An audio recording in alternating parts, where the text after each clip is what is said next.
to the telephone lines here.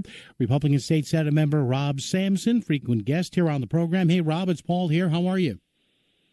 I'm doing great, Paul. Thanks for having me on. Great, and I did want to talk to somebody from the caucus today, Rob. I fell over yesterday, almost, literally, when I read that story on a news release from the Boston area ICE office of this guy, and who knows what his immigration status was, but the state of Connecticut refusing, Rob, to hold a guy that was released after charges and a conviction on sexually assaulting or accosting kids or whatever. And ICE was forced to go find the guy again because the state won't hold him. Rob, what in the hell is going on with us? Talk about this. It's amazing and utterly shocking, Paul. I mean, and what's funny is that this law actually passed in 2019. Yeah, the and Trust I remember, Act. Yeah, it's an expansion of the Trust Act. The Trust Act basically says that, we're going to protect undocumented immigrants from the potential of deportation when they communicate with law enforcement. In other words, they're saying that our state and local law enforcement cannot report to ICE. The idea being that this undocumented immigrant can communicate with the police and without fear of that. That was the initial idea. But when they passed the law back in 2013, they put exceptions in to say, well, that doesn't apply, obviously, if we're talking about a criminal or a known gang member or somebody who's on the terror watch list or something like that. But the Democrats came back in 2019 and removed all of those exceptions, Paul, basically saying that they are not only going to protect illegal immigrants within the confines of the state of Connecticut, but they're also going to protect criminal illegal aliens. And that is what you're seeing play out.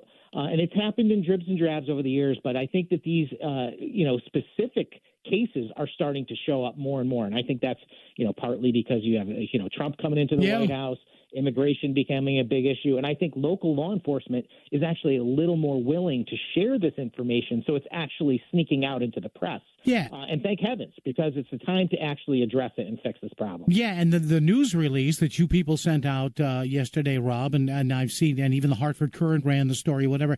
Basically, it wasn't just police like dribbing and drabbing stuff. This was a release from the Boston area ICE office. And they said, well, the Connecticut officials did not hold him for us when we asked them to. And they had to, Rob, as they say, go out in the community and find this guy. And Rob, look, I'm no law enforcement expert, but I've been told over the years that in and of itself, when you're looking for a guy who knows the feds are after him, that creates an even more dangerous situation.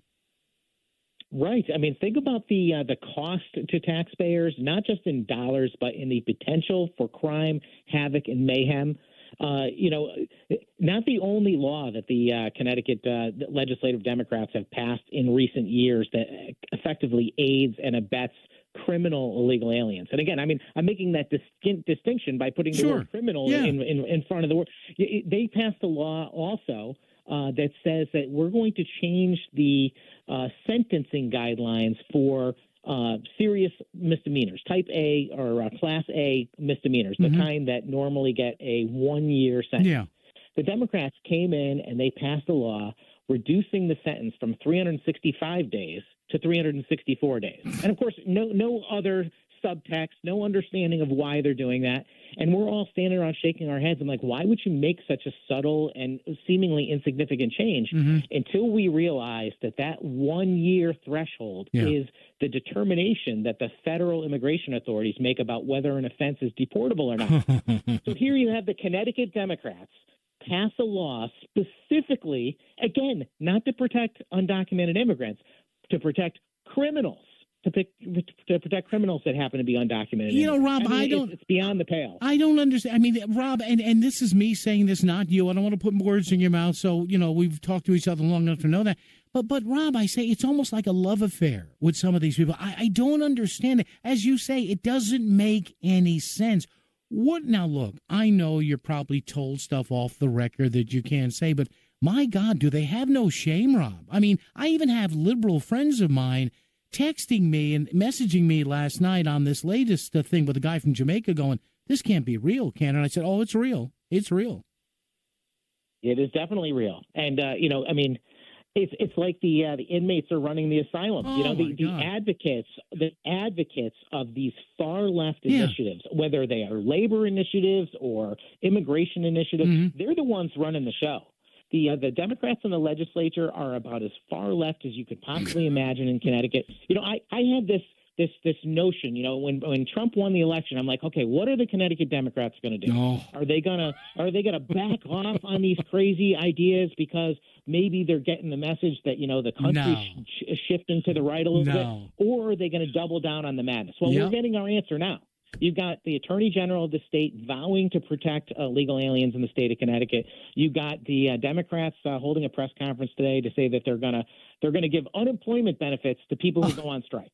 I mean, it's just the average person on the street, regardless, Republican, Democrat, unaffiliated, what have you, everyone knows that's crazy. It doesn't make any sense.